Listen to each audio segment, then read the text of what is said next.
Assalamualaikum warahmatullahi wabarakatuh. Selamat siang, salam sejahtera untuk kita semua. Om Swastiastu, Namo Buddhaya, salam kebajikan. Yang kami hormati Ibu Rini Widiantini, SH-MPM. Mohon izin kami selaku Ketua Kelas Harian menyampaikan bahwa yang akan menerima materi perkuliahan hari ini adalah peserta didik Sespimen Angkatan 61 yang terdiri dari 270 serdik dengan rincian 266 serdik yang melaksanakan kuliah online, 2 serdik yang melaksanakan kuliah on kampus di Lembang, dan 1 orang sakit, dan 1 orang sedang dalam perjalanan dari Papua menuju Lembang.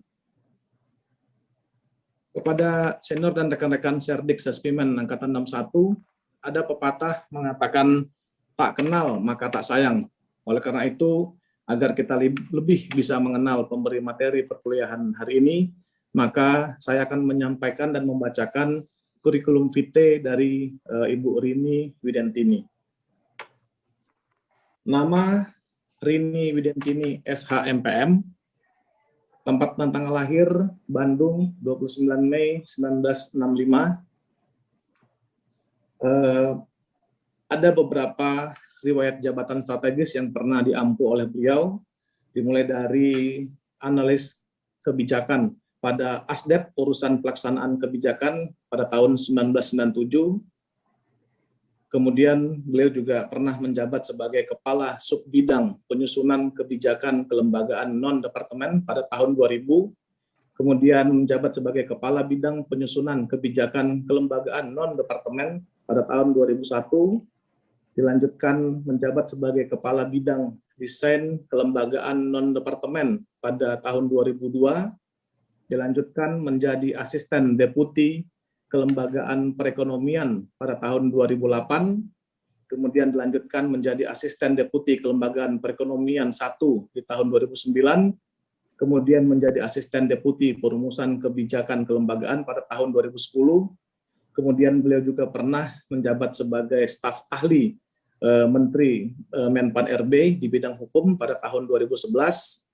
Kemudian pada tahun 2012 beliau menjabat sebagai Deputi Bidang Kelembagaan, dan saat ini mulai dari tahun 2013 sampai tahun 2021 beliau menjabat sebagai Deputi Bidang Kelembagaan dan Tata Laksana.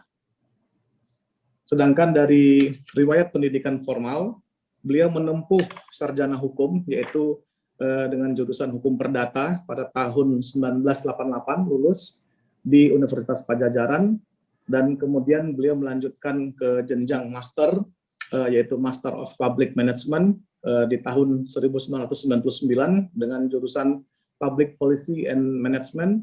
Beliau menamatkan di Flinders University of South Australia. Sedangkan beliau juga pernah mengikuti beberapa pendidikan dan latihan, antara lain seperti Indonesian Japan Youth Exchange di tahun 1993 yang dilaksanakan oleh JIKA. Kemudian beliau juga pernah mengikuti pendidikan Diklat Espala tahun 1994 yang dilaksanakan oleh LAN.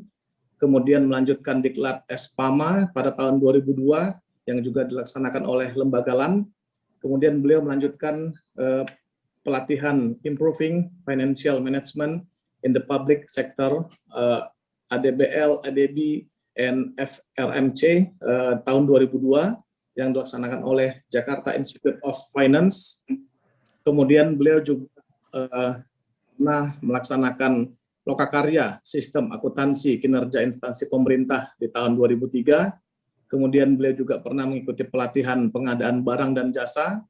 Kemudian beliau juga pernah mengikuti pelatihan Investment Training for Senior Indonesian Officer di tahun 2006 yang diselenggarakan oleh Ministry for Foreign Affairs Singapura. Kemudian beliau juga pernah mengikuti pendidikan Diklat PIM tingkat 2 di tahun 2009 yang dilaksanakan oleh LAN. Kemudian beliau juga melaksanakan pelatihan Monitoring and Program Evaluation di tahun 2010 yang diselenggarakan oleh Asia Management di Bangkok, Thailand. Kemudian beliau juga pernah mengikuti pendidikan Diklat PIM 1 di tahun 2011 yang dilaksanakan oleh lembaga LAN. Kemudian beliau juga mengikuti pendidikan Machinery of Government di tahun 2011 yang dilaksanakan oleh APSC dari Australia. Kemudian beliau mendapatkan pelatihan Certificate of Merit di tahun 2015 yang diselenggarakan oleh World Custom Organization, dan kemudian beliau juga pernah mengikuti pelatihan revolusi mental bagi ASN di tahun 2015 yang diselenggarakan oleh Yayasan Ari Ginanjar Agustin, dan terakhir pelatihan yang pernah beliau ikuti adalah New Paradigma of Government Service di tahun 2015 yang diselenggarakan oleh the Ministry of Government Administration and Home Affairs dari Korea. Besar harapan kami kepada Ibu Urini dapat berbagi ilmu melalui materi perkuliahan yang akan disampaikan hari ini, dan kami juga berharap dengan materi yang disampaikan dapat memperkaya wawasan dan pengetahuan bagi kami Serdik Sesbimen Angkatan 61. Baik, sebelum kita memulai kuliah ini, kami akan mengawalinya dengan pantun. Senja hari, sudah petang, anak rusa lari mengejar. Bu Urini, kami ucapkan selamat datang. Kami sudah niatkan hati kami untuk belajar. Terima kasih. Baik, terima kasih Pak Malvino. Assalamualaikum warahmatullahi wabarakatuh. Salam sejahtera bagi kita semua. Sehat Bapak Ibu ya semuanya ya, meskipun secara online ini nggak di ruang kelas ya. Alhamdulillah, sehat. Alhamdulillah. Sehat, Bu. Semoga Ibu sehat selalu juga, Bu. Alhamdulillah. Alhamdulillah. Sehat. Alhamdulillah. Baik, kita mulai ya Bapak Ibu sekalian. Tadi saya sudah cek, saya lihat dari tadi gambarnya kok bapak-bapak semua ya. Oh ternyata di belakang ada ibu-ibu. Ternyata jumlahnya sedikit ya yang ikutan, yang menjadi peserta Sesbimen Angkatan 61 ini. Baik Bapak dan Ibu, saya akan memulai saja. Saya bukan dosen, tetapi dan saya mungkin tidak akan berbicara masalah teori-teori dan lain sebagainya. Saya mungkin ingin sharing saja apa sih yang akan dilakukan atau yang berkaitan dengan masalah manajemen perubahan dalam mewujudkan Indonesia maju. Ya, karena tadi suratnya yang disampaikan kepada kami adalah untuk supaya kita sharing mengenai bagaimana untuk kita melakukan manajemen perubahan. Dan ini barangkali sejalan dengan yang selama ini dilakukan oleh Kementerian Pendayagunaan Aparatur Negara dan Reformasi Birokrasi. Saya lihat ini banyak dari kepolisian dan ada juga dari beberapa TNI ya. Menpan sendiri pernah beberapa kali dijabat oleh menteri, bahkan Menpan yang pertama Pak Awaludin Jamin, kemudian sempat juga mungkin Pak Taufik ya, mungkin Bapak dan tahu ya mungkin Bapak dan Ibu, kemudian sempat Pak Safrudin. Terakhir itu Pak Safrudin sebagai yang dari kepolisian. Tapi dari TNI juga pernah kita Pak dari Papua itu siapa namanya lupa. Menteri Pak Freddy Numberi juga kita pernah gitu. Jadi ternyata memang kita berbicara perubahan itu bukan hanya milik ASN saja, partisipin negara, tetapi juga juga harus dilakukan oleh Bapak dan Ibu dari TNI maupun dari Polri. Nah ini saya ingin menyampaikan beberapa hal yang berkaitan dengan perubahan dalam Indonesia maju.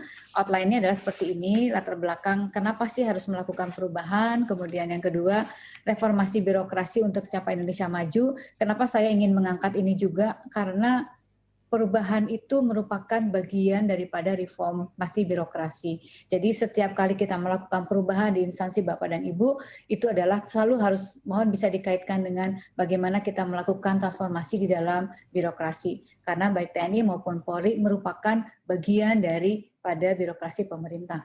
Kemudian yang ketiga adalah mengenai konsep manajemen perubahannya. Nah saya tentu saja saya ingin melihat mengapa sih kita harus selalu melakukan perubahan. Jadi Bapak dan Ibu peserta Sesbimen 61 ini, Angkatan 61 ini tentu saja paham ya atau mengerti bagaimana mengenai tantangan yang dihadapi. Nah secara umum saya ingin menyampaikan bahwa ada 4 hal yang perlu kita perhatikan atau menjadi perhatian di dalam penyelenggaraan pemerintahan kita. Yang pertama adalah mengenai tantangan demografis.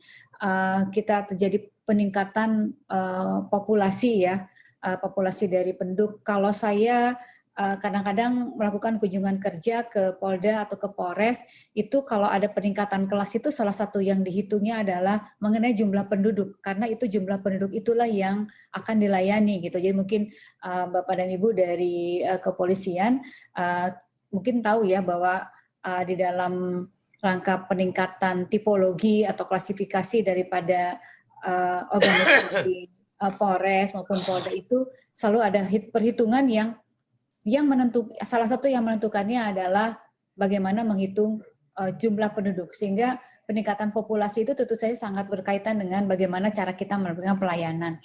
Kemudian status ekonominya, ada migrasi secara globalnya, sekarang kita mulai less border dan more connected world gitu. Kemudian yang berikutnya adalah tantangan ekonomi. Tantangan ekonomi juga selalu menjadi perhatian kita. Sebagai alat negara, sebagai alat penegak hukum, baik Polri maupun TNI, meskipun berbicara di masalah keamanan maupun pertahanan, tetapi tantangan ekonomi juga menjadi salah satu yang perlu diperhatikan. Standar hidup, konsumerisme dan sebagainya juga sudah mempengaruhi bagaimana kita memberikan kebijakan-kebijakan atau pelayanan kepada masyarakat. Tantangan hukumnya juga ya, bagaimana pemberantasan korupsi, penegakan hukumnya, kemudian juga bagaimana sekarang meningkatnya kejahatan cyber. Di belakang saya akan menyampaikan beberapa contoh saja yang berkaitan dengan bagaimana tantangan-tantangan yang Bapak dan Ibu hadapi saat ini.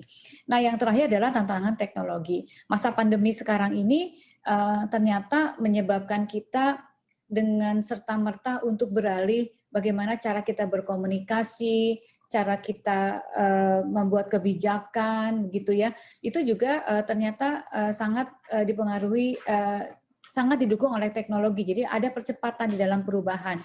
Jadi sekarang internet menjadi salah satu yang sangat-sangat penting di dalam bagaimana kita melaksanakan tugas-tugas kita, begitu ya, setiap aparat pemerintah bagaimana berhubungan, bagaimana menggunakan data, begitu. Nah, sekarang kan kita mulai bergerak dari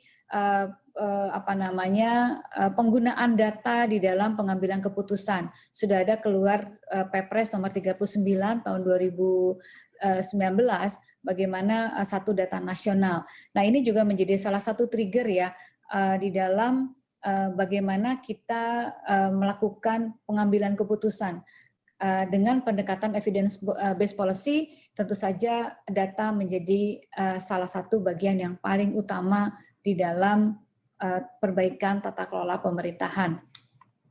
Selanjutnya, Bapak dan Ibu, ini hanya ilustrasi saja mengapa kemajuan teknologi tadi ya menjadi sangat-sangat penting gitu. Nah, kenapa saya menyampaikan mengilustrasikan hanya kemajuan teknologi? Ini sengaja saya ambil karena ini konteksnya sangat relevan dengan kondisi kita ini yang memang harus ada percepatan di dalam pelayanan masyarakat, di ada transformasi di dalam bagaimana menganalisis ada perubahan transformasi yang besar di dalam mempertahankan kedaulatan dan keamanan warga negara. Dan ini contohnya misalnya penggunaan analisis big data sebagai fokus utama dalam penguatan perang intelijen dan pengawasan sebagai persyaratan utama dari pertahanan gitu.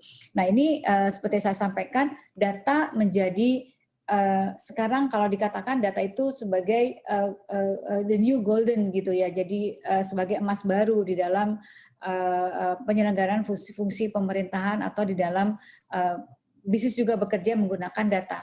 Kemudian robot dengan pasukan drone yang mulai dikembangkan dengan teknologi untuk peperangan, kemudian meningkatnya peran cyber membuat semakin sulit untuk membedakan antara teroris, penjahat terorganisir, gerakan perlawanan, nation state atau peretas, kemudian adalah senjata biologis. Dan ini adalah salah satu contoh dari sekian banyak contoh yang Bapak dan Ibu tentu saja jauh lebih tahu daripada saya mengenai tantangan yang harus dihadapi baik dari aspek keamanan maupun dari aspek ketahanan. Nah, inilah yang menurut kita, menurut kami memang harus menjadi salah satu tantangan yang harus dilakukan. Selanjutnya ada satu hal lagi yang berkaitan dengan masalah hukum, misalnya ini bagaimana pemantauan dan pelacakan yang berbasis elektronik gitu ya. Kemudian kita menggunakan pemanfaatan web atau mobile interfaces untuk memberikan pelatihan pekerjaan. Ini sekarang kita juga sudah melakukan web and mobile interfaces. Bahkan juga saya lihat di pelayanan-layanan yang ada di kepolisian, di Polri itu sudah mulai banyak memberikan atau memanfaatkan web dan mobile interfaces ini. Yang ketiga, tentu saja kembali lagi kepada analisis berbasis big data untuk percepatan tindakan hukum terhadap pelanggar gitu ya. Dan ini mungkin dari kepolisian saya lihat sudah mulai mengarah ke sana. Kemudian kejahatan juga semakin canggih sehingga kepolisian harus lebih dahulu selangkah lebih di depan.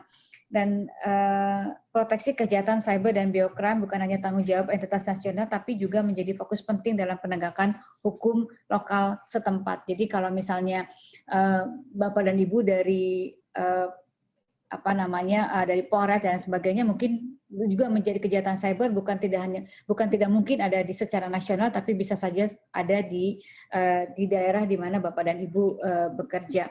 Artinya bahwa yang ingin saya sampaikan, begitu banyak tantangan yang harus kita hadapi di dalam pelaksanaan tugas kita, khususnya di dalam fungsi keamanan dan pertahanan yang menjadi bagian tugas Bapak dan Ibu pada saat ini.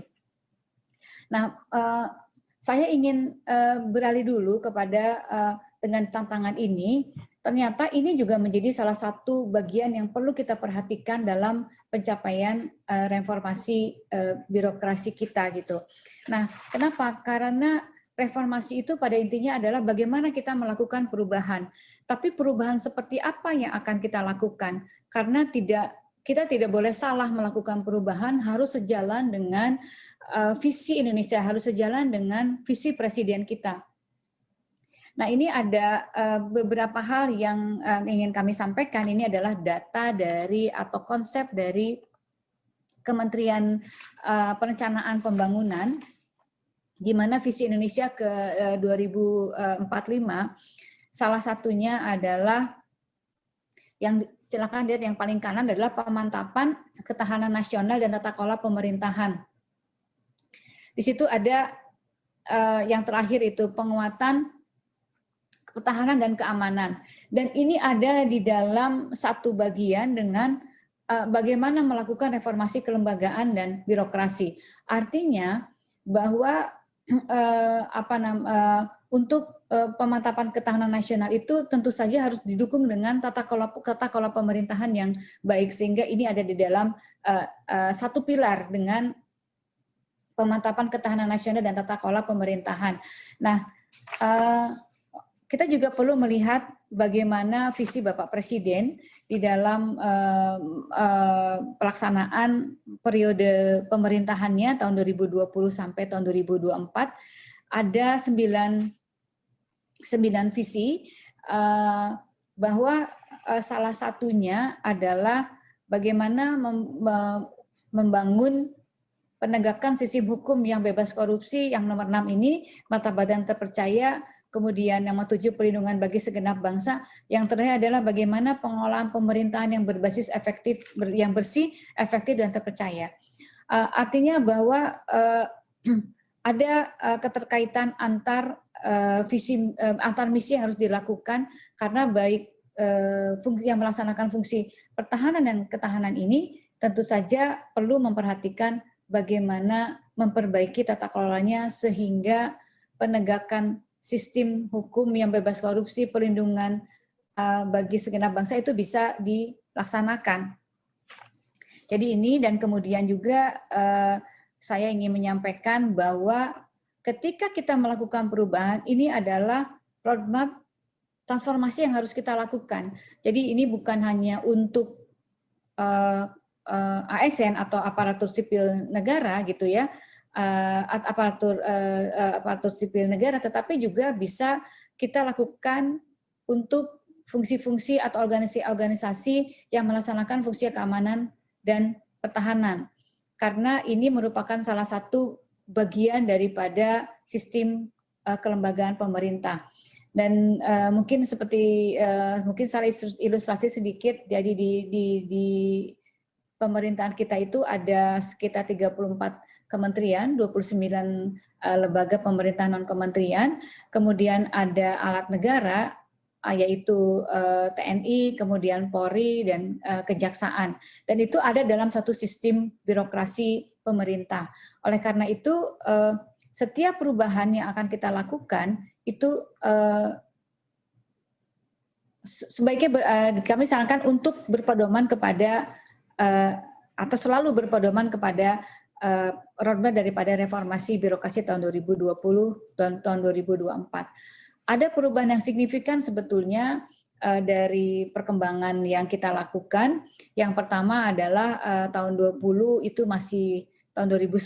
itu masih rule based birokrasi, yaitu penguatan birokrasi dalam rangka mewujudkan pemerintah yang bebas KKN, kapasitas dan akuntabilitas kinerja yang meningkatkan kualitas pelayanan publik kepada masyarakat. Yang berikutnya, pada periode berikutnya tahun 2014 sampai 2019 itu adalah performance based birokrasi. Makanya kita tahun 2014 ke 2019 kita getol betul untuk melakukan penilaian terhadap akuntabilitas kinerja.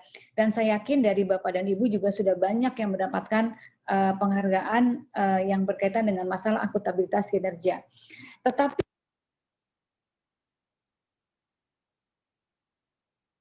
kita sudah mulai kepada outcome-nya. Bagaimana kita pada peningkatan itu relatively continuous gitu ya, secara terus-menerus gitu dan berkelanjutan. Jadi lebih banyak kepada outcome-nya. Kalau dulu masih bagaimana membangun performance based birokrasi, bagaimana supaya anggaran itu sesuai dengan kinerjanya gitu. Nah, sekarang kita sudah mulai melihat bagaimana outcome atau kemanfaatannya kepada masyarakat. Inilah yang kita lakukan sehingga ke depannya visi kita adalah untuk bagaimana membangun world class birokrasi pada tahun 2024. Oleh karena itu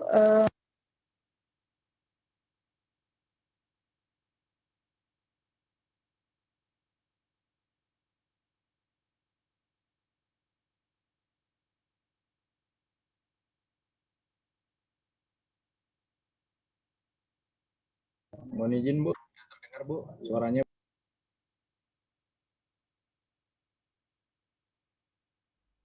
Suaranya hilang, Bu. Ya, ada suara, Bu. baik, sebentar kita cek dulu.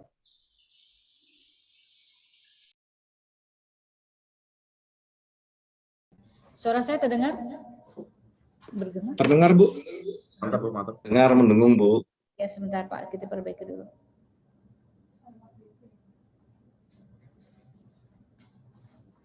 Dari sini yuk, dari sini. Mohon maaf sebentar. Suara saya masih berdengung. Sudah terdengar suara saya? Sudah Bu. Baik. Jadi yang ingin saya sampaikan, kita sudah sekarang menjadi dari rule based birokrasi ke performance based, sekarang ke dynamic governance begitu. Nah, ada 4 hal atau 5 hal yang menjadi percepatan transformasi birokrasi kita, yaitu yang pertama, yuk pindahin yang slide berikutnya. Slide berikutnya adalah ada 5 hal. Yang pertama adalah bagaimana kita melakukan penyederhanaan birokrasi. Mungkin Bapak dan Ibu sering mendengar program penyederhanaan birokrasi. Penyederhanaan birokrasi itu adalah arahan Bapak Presiden supaya organisasi itu hanya terdiri dari 2 layer, gitu. Nah, memang untuk kepolisian maupun di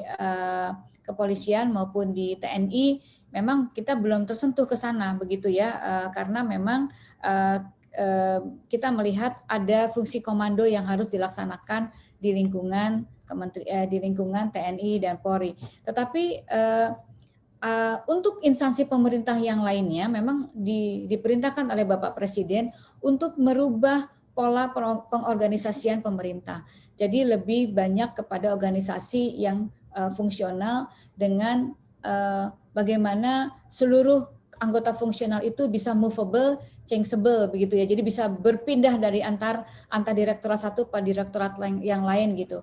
Dan ini lebih memudahkan atau lebih mendorong profesionalisme di dalam pelaksanaan tugas. Nah, kemudian yang kedua adalah perbaikan manajemen kinerja. Jadi kita akan melakukan dengan adanya pandemi ini tentu saja sangat berpengaruh bagaimana kita melakukan perubahan terhadap sistem kerja kita. Jadi kebetulan kita sedang membangun bagaimana pola work from home, kemudian pola bekerja secara onsite gitu ya, work from office itu tetap kita lakukan gitu. Dan kita akan membuat itu menjadi salah satu kebijakan yang permanen begitu. Jadi kita sedang membangun, tetapi belum membangun kebijakannya, tetapi yang diutamakan adalah bagaimana kinerja itu tetap berjalan dengan kondisi yang berbeda begitu, karena kan kita tidak tahu juga sampai kapan pandemi ini berlangsung. Yang ketiga adalah peningkatan kualitas sumber daya manusia. Kita melakukan perbaikan di dalam sistem rekrutmen, kemudian sistem kompetensi dan sebagainya, yang akan menuju kepada manajemen talent pool nasional. Kemudian yang keempat adalah bagaimana tata kelola pemerintahan yang efektif dan efisien. Dengan tantangan-tantangan yang tadi tentu saja perlu dilakukan perbaikan di dalam tata kelola pemerintahan. Yang kelima adalah pelayanan publik yang prima.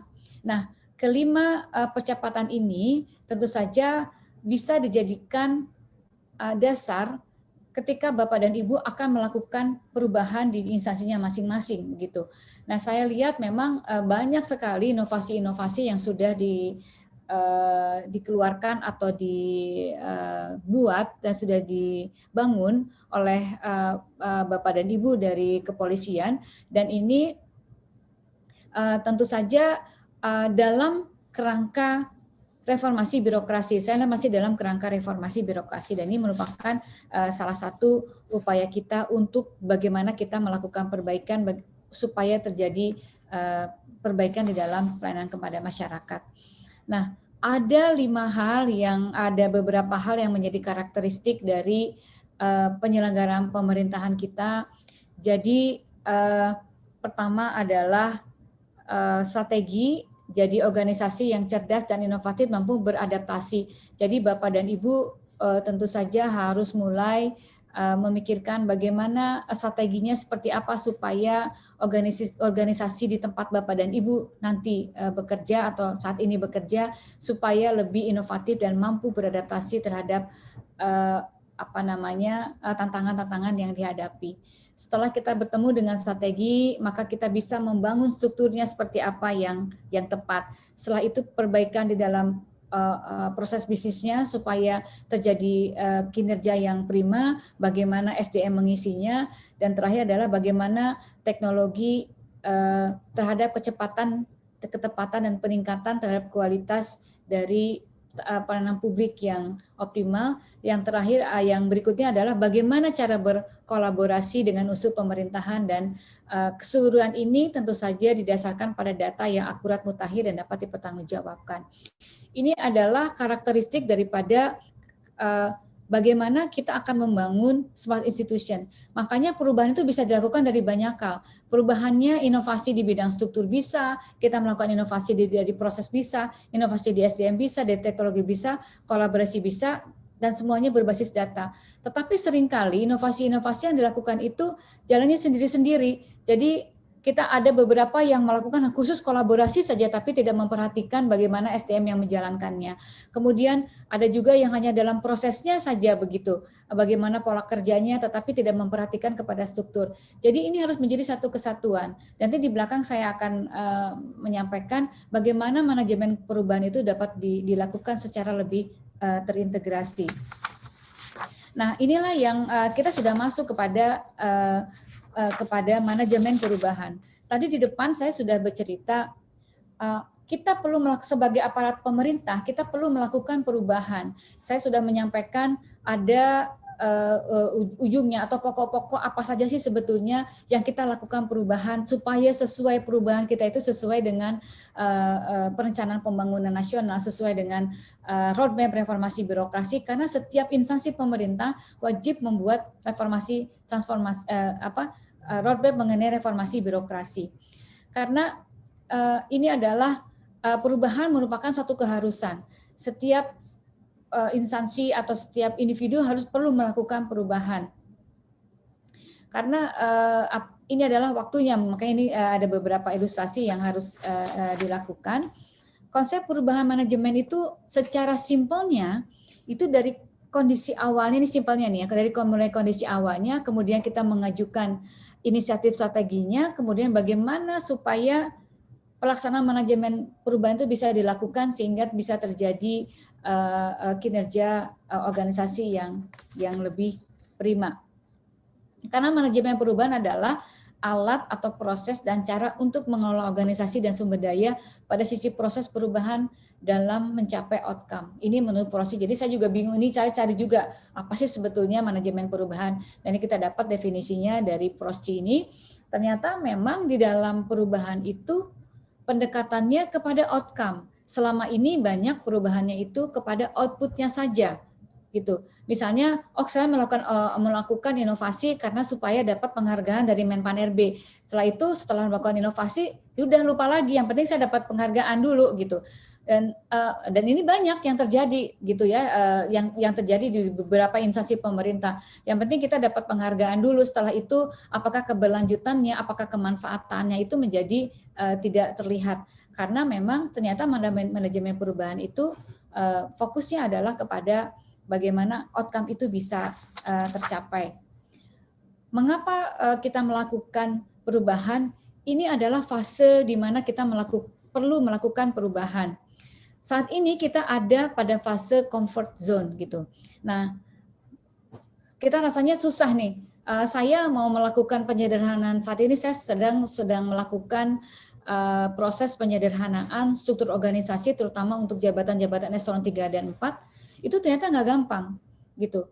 Banyak sekali tantangannya, gitu. Meskipun kita sudah hampir sekitar 41.000 eselon 3 dan 4 sudah kita mulai sederhanakan, sudah beralih kepada jabatan fungsional, tapi itu juga tidak gampang. Karena apa? Karena sudah terbiasa dengan comfort zone, gitu. Jadi sudah zona nyaman, sudah ada di bawah kontrol, gitu ya.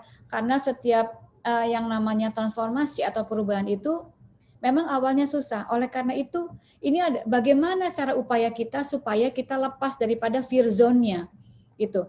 Jadi kadang-kadang, aduh nanti saya bagaimana, gitu, karir saya bagaimana, kemudian juga pemasukan saya bagaimana, gitu. Apakah saya mampu dengan ini yang baru? Nah, jadi kita perlu melakukan perubahan ini supaya kita lepas daripada fear zone, kemudian kita masuk kepada learning zone-nya, gitu. Bagaimana kita mulai kepada kemampuan mendapatkan pengalaman baru sehingga kita sudah menemukan itu dengan growth zone-nya, gitu. Dan ini adalah satu yang harus terus menerus, gitu. Kalau kita berada dalam suatu organisasi dengan learning organization itu memang seperti ini. Banyak yang memang susah masuk kepada dari mulai comfort zone ke fear zone, gitu. Dan ini saya boleh kasih contoh ya, ada salah satu kementerian yang berani langsung menghilangkan eselon 3 dan 4, padahal itu organisasi yang paling besar itu. Tapi berani mengembuskan itu, kenapa? Sekarang dia pada fase growth zone-nya, gitu. Dia sudah learning zone-nya, dia sudah selesai 1 tahun, dia sudah melakukan itu, tapi dia sudah sekarang kepada bagaimana membuat satu goals yang baru gitu, membuat tujuan yang baru sehingga visi presiden itu bisa dilaksanakan gitu. Jadi dengan strategi yang baru, dan inilah fase perubahan dari mulai comfort sampai ke growth zone-nya.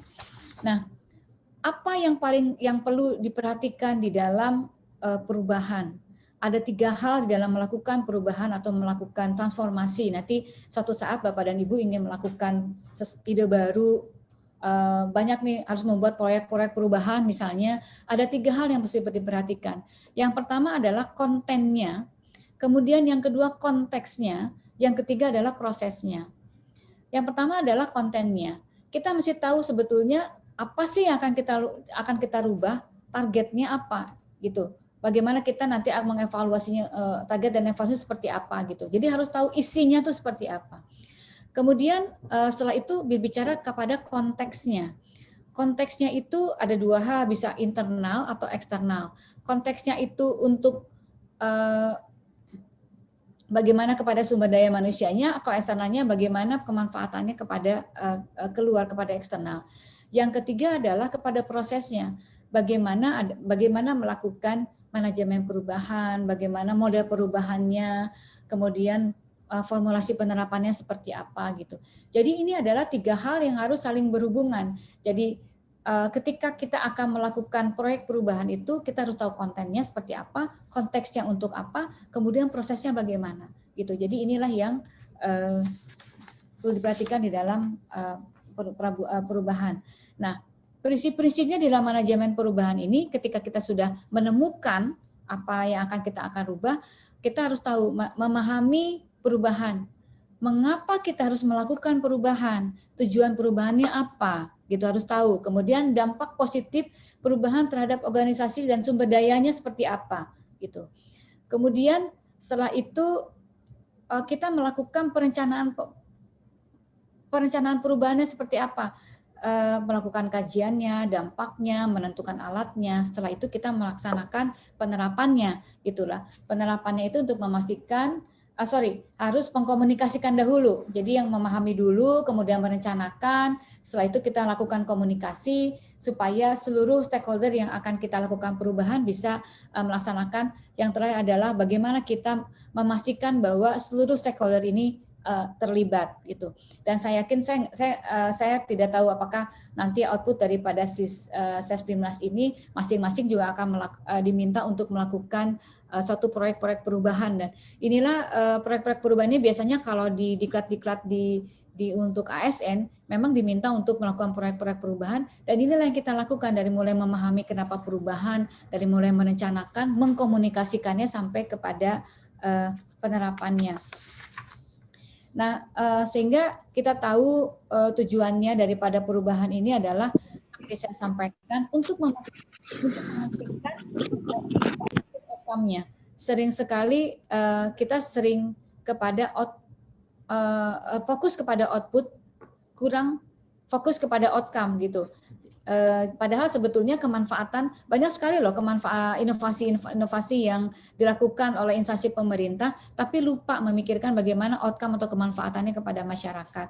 Kemudian bagaimana merumuskan strategi dan meminimalisasikan resiko, kemudian menata kembali tujuan dan target organisasi, kemudian mengadopsi teknologi, mengkomunikasikan manfaat perubahannya.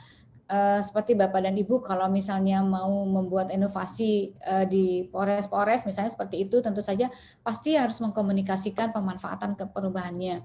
Kemudian mengembangkan kemampuan dari nilai organisasi, jadi harus ada nilai tambah gitu dari ada added value-nya gitu kepada publik maupun kepada organisasi. Kemudian untuk meningkatkan budaya kerja dan menetapkan ukuran keberhasilannya.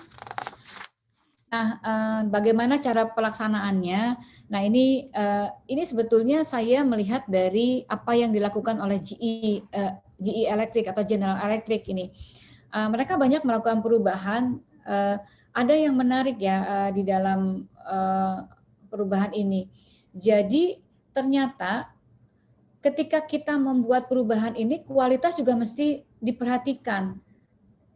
Jadi ketika kita menyampaikan inisiatif strategis untuk melakukan perubahan, kualitas daripada strategis ini menjadi sangat-sangat diperhatikan, dan bagaimana penerimaannya. Penerimaan itu kemanfaatannya gitu. Kemanfaatan daripada strategi inisiatif yang akan kita lakukan. Banyak inovasi-inovasi yang dilakukan hanya sekedar mengejar peningkatan penilaian terhadap kinerja, atau untuk yang penting ada dulu deh inovasi begitu. Tapi kadang-kadang menjadi membuang-buang waktu dan energi serta sumber daya, karena ternyata penerimaan atau akseptabilitasnya terhadap perubahan itu tidak signifikan gitu. Maka kualitas daripada strategi perubahan itu menjadi sangat-sangat penting, dan penerimaannya juga terhadap perubahan itu juga perlu menjadi perhatian. Sehingga inisiatif perubahan itu perlu memperhatikan stakeholder. Stakeholdernya itu baik di internal maupun kepada eksternal gitu. Karena ini kalimatnya pelanggan, karena memang ini saya ngambil contohnya dari GE Electric. Tapi kalau misalnya kita analogikan ke bagaimana perubahan ini di internal pemerintah, bagaimana sih sebetulnya ketika kita menginisiasi suatu perubahan, bagaimana internal itu bisa menerima inisiasi tersebut, kemudian bagaimana kemanfaatannya kepada eksternal. Dan ini kita juga perlu mengukur nih gitu ya, bagaimana sebetulnya model dari efektivitas dari perubahan. Ini ada rumusnya nih. Jadi ini dari kualitas teknisnya, kemudian kepada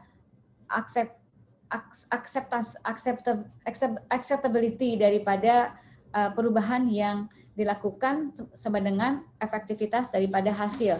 Nah, ini saya kasih contoh nih misalnya. Bisa contohnya di GE ini ya, misalnya kualitas daripada perubahan dikalikan dengan keterlibatan sama dengan efektivitas ini. Contohnya misalnya kalau kita punya aset perubahan kualitasnya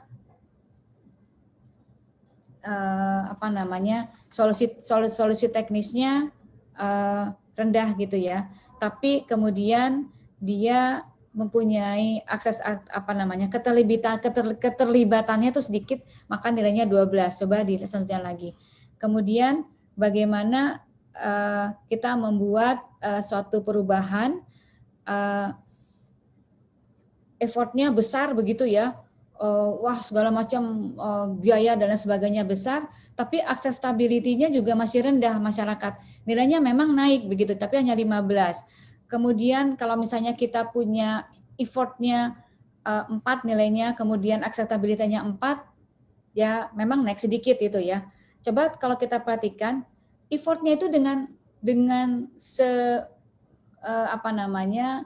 seefisien mungkin, tetapi tingkat akseptabilitasnya atau tingkat outcome-nya ini lebih tinggi 5, maka outcome-nya itu menjadi 15 gitu, efektivitasnya menjadi 15. Jadi ini mengapa ketika kita membuat inovasi itu akseptasi daripada atau keterlibatan itu menjadi sangat penting. Akseptasi ini adalah outcome-nya gitu, supaya penerimaan daripada inovasi kita itu betul-betul tinggi gitu. Jadi jangan membuat asal saja inovasi tapi kemanfaatannya tidak ada. Mungkin saya boleh kasih contoh, ada beberapa kepala daerah yang membangun pasar misalnya. Dia membangun pasar, gedungnya bagus gitu, tetapi ada di daerah yang sepi gitu. Masyarakat tidak bisa menerima. Itu sama dengan 5 tapi aksesnya 3. Itu datanya 15. Tetapi ada satu gubernur yang dia membangun, atau salah satu pimpinan daerah membangun gedung pasar gitu, tidak sebagus yang 4, tetapi dia bisa masyarakat bisa memanfaatkan, maka dia efektivitasnya menjadi lebih tinggi gitu. Nah, inilah yang barangkali Bapak dan Ibu bisa membayangkan ya, sesuai dengan bidang tugasnya begitu pada masing-masing instansi pemerintah. Artinya yang ingin saya sampaikan, marilah kita membuat bahwa perubahan itu atau transformasi yang di dalam pekerjaan kita itu menjadi sangat-sangat penting. tetapi tidak sembarangan membuat inovasi atau transformasi, tetapi bagaimana pemanfaatannya kepada masyarakat. Karena melakukan perubahan atau melakukan transformasi itu menjadi salah satu keharusan. Dan ini saya kira ini akhir dari paparan saya hari ini. Ada satu kata yang menurut saya menarik. Ini, when the wind of change blows, some build walls while others build windmills. Jadi sebetulnya tergantung bagaimana cara kita mencari inovasi, bagaimana kemanfaatannya bagi kita, begitu, bagi instansi kita. Demikian barangkali Bapak dan Ibu peserta Sesprim Angkatan 61, mudah-mudahan saya tidak terlalu cepat bicaranya dan nanti kita bisa diskusi. Demikian, terima kasih. Assalamualaikum warahmatullahi wabarakatuh.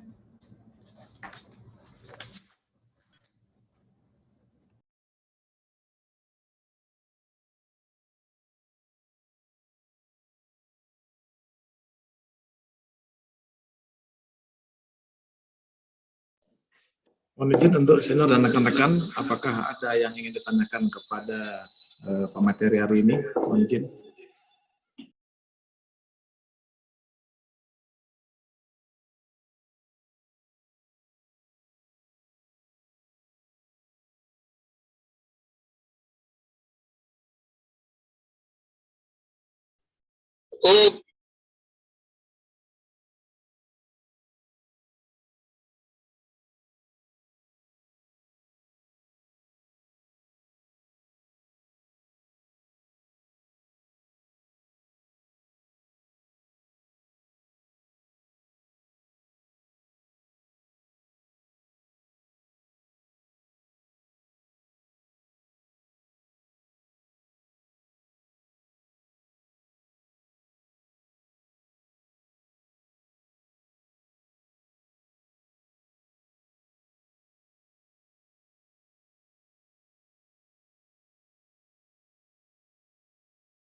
Silakan Bapak Ibu, apabila memang ada yang mau ditanyakan. Kalau tidak ada ya nggak apa-apa juga, terima kasih juga nggak apa-apa. Karena kebetulan juga saya 2:30 harus sudah bergerak lagi nih, ada rapat berikutnya. Jadi silakan kalau memang ada kita akan diskusi, tapi kalau memang tidak ada yang ditanyakan nggak apa-apa, tidak apa-apa, silakan.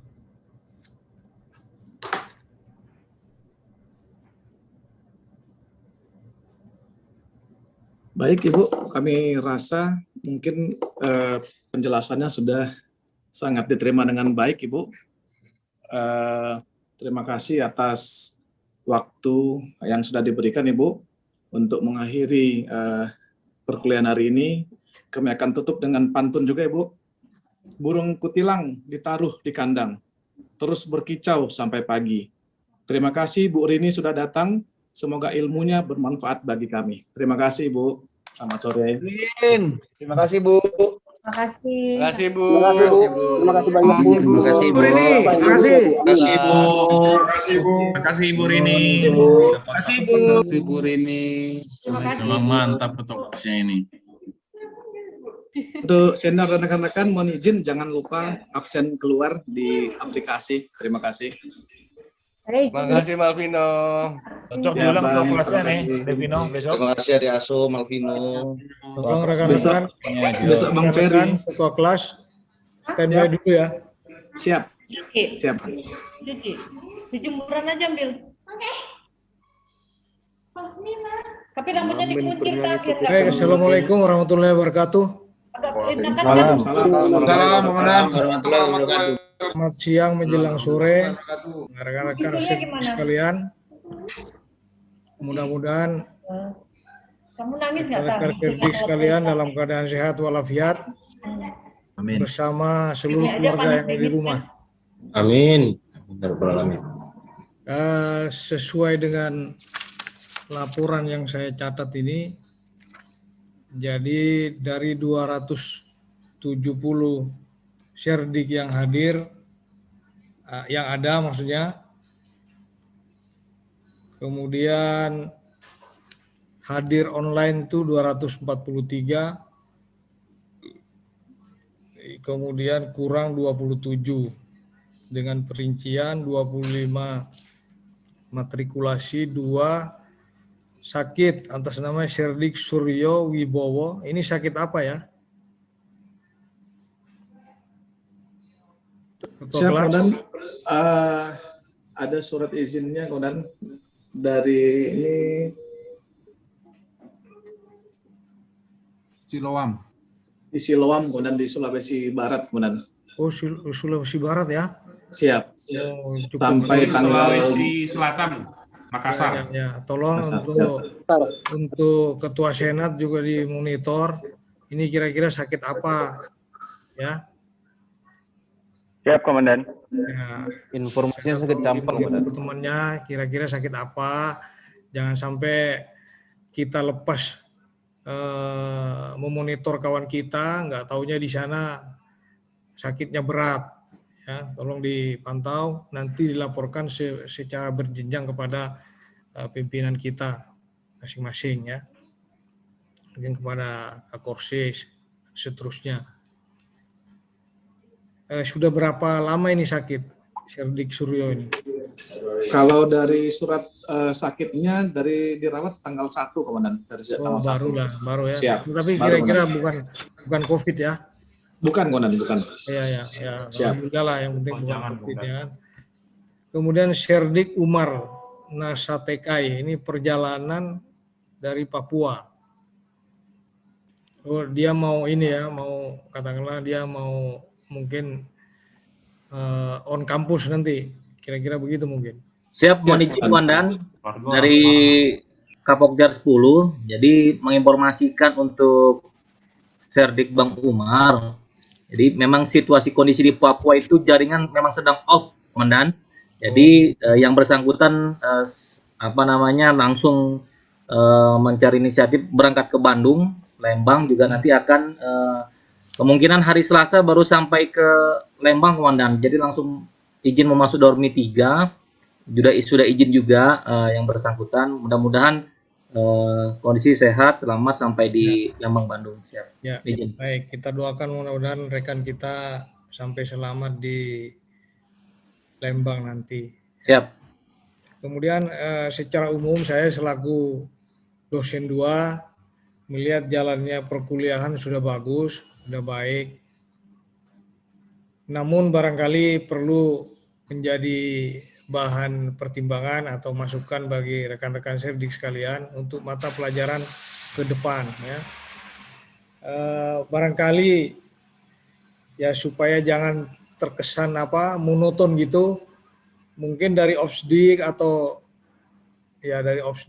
dari Kapokjar menunjuklah teman-temannya, setiap mata pelajaran itu paling tidak adalah 1-2 orang yang bertanya gitulah, ya supaya terkesan dinamis lah, ya, jangan monoton gitu, dan supaya kelihatan bahwa Sherdik 61 ini ternyata ya aktif gitu, ya. Ini sekedar masukan saja untuk mata pelajaran berikutnya, ya, karena pelajaran berikutnya kan masih ada yang lain, ya.